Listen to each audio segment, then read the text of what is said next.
Group C की सभी भर्तियां जैसे कि सीईटी, सीईटी मेंस, टीजीटी भर्ती, हरियाणा पुलिस भर्ती, तो वह ग्रुप डी की भर्ती को लेकर के 5 नंबर का मुद्दा गरमाया। जानिए कोर्ट केस अपडेट। सभी को राम राम नमस्ते, सभी का मोस्ट वेलकम, हार्दिक स्वागत, हार्दिक अभिनंदन आपके अपने परिवार कला सब यूट्यूब चैनल में।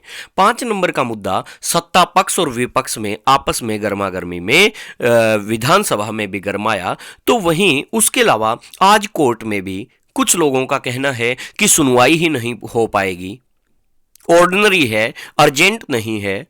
तो जानेंगे आखिर क्या मसला है, दोनों अपडेट लेते हैं। पहले सत्ता पक्ष और विपक्ष से और फिर हाई कोर्ट का अपडेट भी लेंगे, क्या आखिर होने वाला है। चलिए चलते हैं, आगे बढ़िए। सबसे पहले आप यहां पर देख पा रहे हैं परिवार पहचान पत्र में 99,23,000 त्रुटियां थी।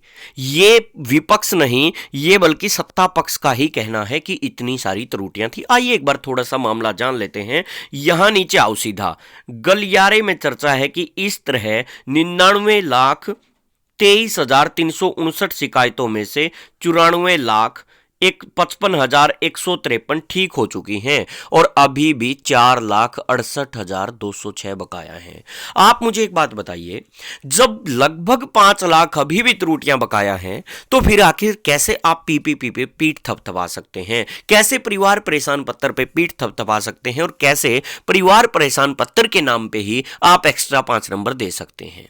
यानी कि मैंने भी चेयरमैन साहब से इंटरव्यू में एक बात कही थी कि 5 नंबर यदि आप देना ही चाहते हैं तो बच्चों में भ्रम पैदा मत कीजिए 1,80,000 इनकम वाला, क्योंकि परिवार पहचान पत्र नहीं, ये परिवार परेशान पत्र बन गया। क्योंकि अभी भी 5 लाख कम, यदि नंबर ही देने हैं तो आप जॉब और नो जॉब देखिए उन बच्चों की। जिसके घर में जॉब नहीं है उन्हें 5 नंबर दे दो, और जिसके घर में जॉब है उसको 5 नंबर ना दो, क्योंकि वहां पे बच्चे में कंफ्यूजन नहीं होगी। चलिए आगे जानते हैं। तो जब 5 लाख त्रुटियां हैं तो फिर कैसे पीपीपी एक आधार बन सकता है सही से? यह भी चर्चा है कि हरियाणा में ग्रुप सी डी की सरकारी भर्तियों में सामाजिक आर्थिक मानदंड के अंक 2 बार देने का प्रावधान है, जैसे कि सीईटी परी में, फिर मेंस में। इसके लिए पारिवारिक आय 1,80,000 रुपए तक होना जरूरी है। इसलिए ये अंक प्राप्त करने के लिए पारिवारिक आय सही भी होना जरूरी है। मगर मुख्यमंत्री मनोहर लाल ने जो जानकारी दी उसमें सभी ज्यादातर शिकायतें पारिवारिक आय ठीक कराने से संबंधित थी। अब गलियारे में कहा जा रहा है कि जब पीपीपी में पारिवारिक आय ही सही नहीं और इसके आधार पर नौकरियां मिल रही हैं, तो नौकरियों से वंचित हो रहे हैं बच्चे। तो यह कितना सही है, कहां तक सही है? ग्रुप सी की 32,000 की भर्ती, ग्रुप डी की 13,567 पदों की भर्ती, तो टीजीटी की 7471 पदों की भर्ती, पुलिस सिपाही की 6,000 भर्ती में भी सामाजिक आर्थिक मानदंड के अंक देने से पहले सही वेरिफिकेशन होने या न होना भी इस पर निर्भर करता है। अदालत ने भी वेरिफिकेशन के लिए सिंगल बेंच के आदेश दिए थे कि पहले वेरिफिकेशन हो, जिस पर डबल बेंच ने रोक लगा दी थी। अब गलियारे में कहा जा रहा है कि जब तक यह पारिवारिक आय सभी परिवारों की सही नहीं हो जाती, तब तक इसे भर्तियों का आधार नहीं बनाना चाहिए। तब तक जॉब और नो जॉब आपको देखनी चाहिए। लेकिन सरकार अड़ गई कि पीपीपी ही देखेंगे, परिवार परेशान पत्र के अनुसार ही हम तो आय देखने जा रहे हैं। अब उस बच्चे को खुद नहीं पता कि उसकी उस टाइम इनकम कब थी, कितनी थी, अब कितनी हो रही है। चलिए इसके अलावा और अपडेट लेते हैं, आगे बढ़ते हैं। सरकारी भर्तियों का पर दारोमदार भाजपा की नैया। जी हां, क्योंकि 2014 में तो भाजपा सरकारी भर्तियों के नाम पे बन गई थी दोबारा से। क्या अब 19 में, सॉरी, दोबारा से बन गई थी। क्या अब 24 में दोबारा आ रही है? भाजपा नेताओं में आजकल सरकारी भर्तियों पर चर्चा हो रही है। गलियारे में भी चर्चा है कि भाजपा नेताओं की नैया सरकारी भर्तियों पर दारोमदार है। इस समय लगभग 2 लाख सरकारी पद खाली पड़े हैं। ग्रुप सी और डी की भर्तियां हरियाणा कर्मचारी चयन आयोग करता है, जबकि ए बी एचपीएससी करता है। ए बी की तो संख्या माना कम है, लेकिन हरियाणा कर्मचारी चयन आयोग में तो भर्तियां काफी खाली, पिछले 4 साल से भर्तियां हो ही नहीं पाई हैं। इनमें से भी पुराने विज्ञापनों के आधार पर भर्ती प्रक्रिया चल रही है। जब से सीईटी लागू हुआ तब से कोई नई भर्ती नहीं हुई। इसमें से सिर्फ अब जाके इलेक्शन के समय लगभग 11,000 नई भर्ती हुई। लोकसभा चुनाव नजदीक है और अक्टूबर में विधानसभा चुनाव। वर्ष 2019 में भाजपा सरकार रिपीट होने का मुख्य कारण सरकारी भर्तियां ही थी, क्योंकि ठीक ठाक भर्तियां की थी, राजनीति नहीं की थी।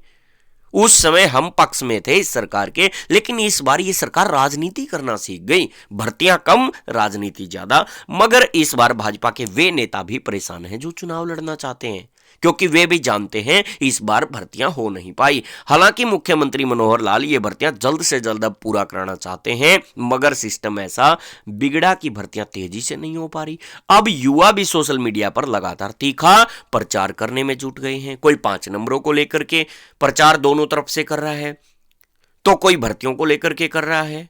चलिए अब हाई कोर्ट की अपडेट भी जान लेते हैं। ये तो सत्ता पक्ष और विपक्ष गरमाया, वहीं युवा भी गरमाए हुए हैं। अब हाई कोर्ट में देखते हैं मामला क्या है। जब हाई कोर्ट की अपडेट लेते हैं तो देखिएगा, आप सभी जानते हैं आज हाई कोर्ट में इसके ऊपर सुनवाई है। और कुछ का क्या कहना है, कुछ कैंडिडेट का कहना है जी ये सुनवाई तो हो ही नहीं पाएगी। ऐसा क्यों? ऐसा इसलिए क्योंकि 26 फरवरी 2024 आप नीचे देख पा रहे हैं, ये जो आज की तारीख मिली है सर, इसमें तो पहली बात तो ऑर्डिनरी है, अर्जेंट में केस नहीं लगा। चलो मान लेते हैं कि अर्जेंट में केस लगा होता तो सुनवाई हो जाती। तो कुछ का मानना है ऑर्डिनरी केस होने के कारण ये केस तो टलता हुआ नजर आ रहा है, जबकि मैं आपको रियलिटी बताऊं ऐसा कुछ भी नहीं है। यदि ऑर्डिनरी में कुछ कहते हैं जी 262 नंबर है, 262 तक तो आज सुनवाई हो ही नहीं पाएगी। सुनवाई ही लगभग ये मान के चलो, कुछ का कहना है जी 150 नंबर तक चली जाएगी। आप इस खेल को समझे। अच्छा ये सुनवाई होगी कहां? Court room number 17। ये रूम नंबर 17 तो फेमस हो गया है, ये समझ लो। कोर्ट रूम नंबर 17 है और मैं बताऊंगा सुनवाई होगी या नहीं। उससे पहले आप देखिएगा इसमें कौन रहेंगे। 2 जज रहेंगे, एक जज साहब, एक जज साहिबा, यानी कि संजीव प्रकाश रहेंगे, तो वहीं दूसरे आपके जस्टिस सुदीपी शर्मा रहने वाली हैं। सुदीपी शर्मा, ये जज साहिबा भी और जज साहब, ये 2 रहने वाले हैं। अच्छा, उधर से सरकारी वकील आने वाले हैं, एडवोकेट जनरल बलदेव राज महाजन। तो आखिर क्या 262 तक नंबर आएगा? तो जी हां, यदि मैं आपको बता दूं 4 बजे तक, यदि कोई कहे ये देखिए कोर्ट रूम से लाइव देखिए, हम कोर्ट रूम से आपको दिखा रहे हैं, तो 4 बजे तक आप इसके ऊपर कोई वीडियो ना देखें, क्योंकि 4 बजे तक इसका कोई भी नंबर नहीं आएगा। 4 बजे तक बाकी केस आपके सुने जाएंगे।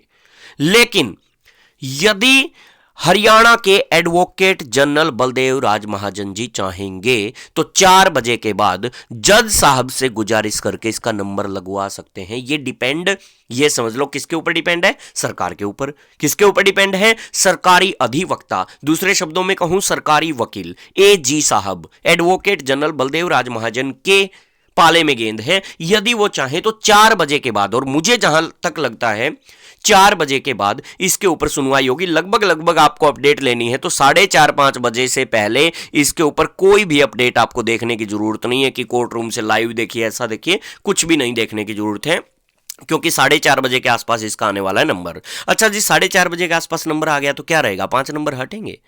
यदि मैं बताऊं, सरकार 5 नंबर हटवाने नहीं जा रही है, सरकार आपको 5 नंबर देने जा रही है। सीटी मेंस में एक्स्ट्रा 2.5 नंबर और टीजीटी और ग्रुप डी में 5 नंबर। तो सरकार 5 नंबर को बचाने के लिए पैरवी करने जा रही है, ना कि हटवाने के लिए। यह बात मैं आपको स्पष्ट बता दूं। और 99% भगवान ने चाहा तो आज आपकी सुनवाई होने जा रही है लगभग 4:30 बजे, और वहीं 5 नंबर पर फैसला आता हुआ आज ही नजर आ रहा है। चलिए, ये कुछ अपडेट थी इंपॉर्टेंट जो आपके मन में डाउट थे। इस वीडियो के अंदर इतना ही। मुलाकात करेंगे नई वीडियो में नई अपडेट के साथ। इजाजत दीजिए। Okay, take care, bye bye, thank you.